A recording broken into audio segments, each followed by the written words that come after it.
Pensando, por ejemplo, ¿no? Querida Sofía, en las condiciones en las que se encuentran las cárceles de nuestro país, en donde también sacó lanita Genaro García Luna, todo parece indicar. Fíjate que estaba viendo, por ejemplo, con esta empresa Numvad Inc., en la que tiene intereses, se ha comprobado que García Luna tenía mano. Del 3 de agosto, a ver, no, del 3 de septiembre del 2012, en la lista está, dice, instalación del equipamiento tecnológico especializado de control y supervisión en el Ceferezo número 4 noroeste de Tepic. Y luego, el 2 de septiembre, instalación del equipamiento tecnológico especializado de control y supervisión del Ceferezo de Papantla. Miren, afortunadamente yo no conozco el Centro Federal de Readaptación Social, ni de Tepic, ni de Papantla, por obvias razones lo digo, pero qué cosas, ¿no? Días seguidos, días seguidos. No estoy hablando de un mes sí y un mes no, no, días consecutivos. Estoy hablando del 2 y el 3 de septiembre del 2012. Por una chambita, 10,36,995 dólares. En la otra chambita, 10,615,000 dólares. En la madre, en 2 días, esta empresa Numvad se metió cerca de 21 millones de dólares. ¿En manos de quiénes estábamos? ¿Cómo solapar esto? Perdón, mi querida Sofía, por ser tan específico, pero además, con todo el sarcasmo del mundo, los panistas tienen la razón, Claudio X tiene la razón, los priistas tienen la razón, los perredistas, los de MC. Esto de García Luna no es tan importante, hombre. Total, me imagino que han de pensar, pues ya se lo chingó. Mi querida Sofía, vamos por el segundo round.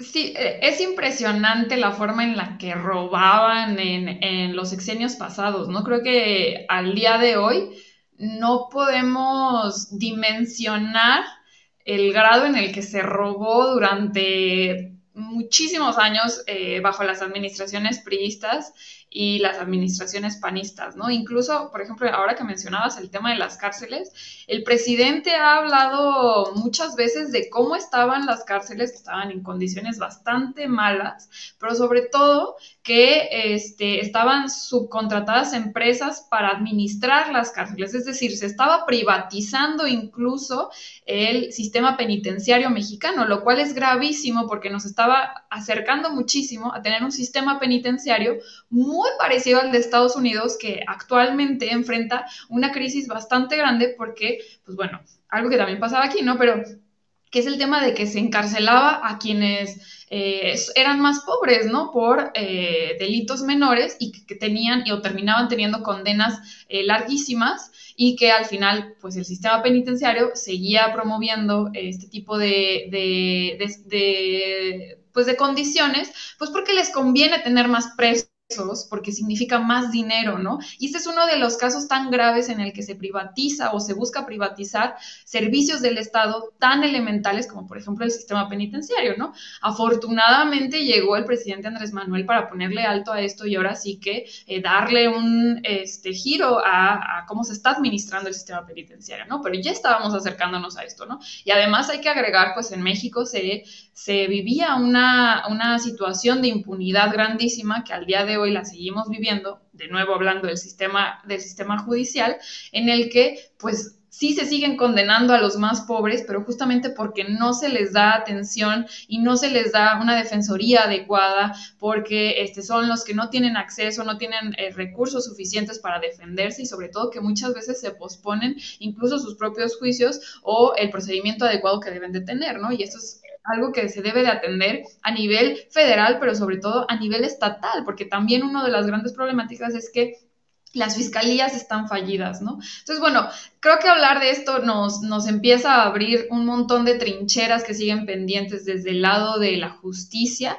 sobre todo también de los negocios que había durante los sexenios neoliberales, y creo que también estamos viendo cómo los medios de comunicación estaban también involucrados de alguna u otra forma en este tipo de corrupción. No vamos a decir, por ejemplo, en los contratos de las cárceles, pues no, pero sí en lavarle la cara, como es el caso de Riva Palacio, en lavarle la cara a muchísimos políticos que lo único que hacían era robar con muchísimo descaro y seguir privatizando y hacerse de negocios al amparo del poder público, ¿no? Lo cual es muy grave porque pues estaban dejando cada vez a más gente en la pobreza, pero también estábamos perdiendo un montón de derechos que no nos estábamos enterando, ¿no? O que al menos la mayoría de la población no estaba tan al tanto justamente por la trinchera y el cerco mediático que estaban generando los medios de comunicación. Y creo que esta es una de las grandes molestias y va a seguir siendo una de las grandes molestias de los periodistas del régimen, y es que pues obviamente no quieren que se les acabe el modelo de negocio, ¿no? Obviamente no quieren dejar de perder los contratos y los miles de millones que recibían del gobierno,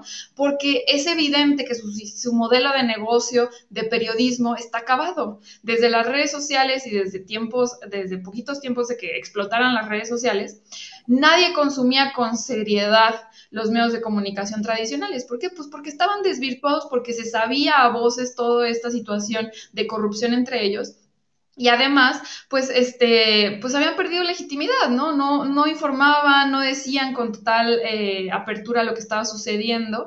Y además, pues veíamos que los periodistas vivían como reyes, ¿no? Y justamente pues se debía a este tipo de situaciones en las que dependían, yo diría en un 70-80% del gobierno federal o de los gobiernos para poder tener pues sus medios de comunicación o sus plataformas mediáticas, ¿no? Entonces esto creo que pues habla de todos estos elementos de poder que había en el Estado mexicano y que desgraciadamente, pues mientras se van desmoronando porque está funcionando diferente el gobierno federal, pues ahora están pegando el grito en el cielo, ¿no? Y se están queriendo agarrar de donde puedan y van a hacer lo que sea para que, por ejemplo, en el 24 o ahora en el 23, con las elecciones que se vienen, pues no se les quiten los poderes que tienen pues el sector conservador, que es el que les da los millones, ¿no?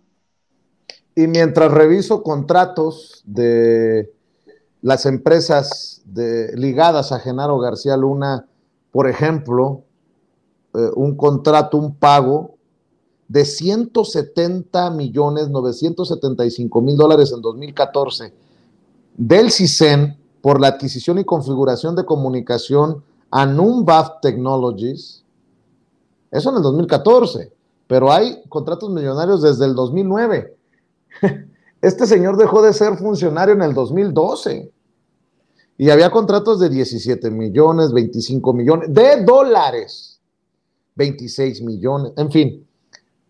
Mientras todo esto ocurre, se destapa, en el PRI se andan peleando, que si Miguel Ángel Osorio Chong, que si Alito Moreno. Bueno, ahora acusan a Alito Moreno, y no voy a ser yo el que lo defienda, que le está ayudando a Morena con tanto pleito.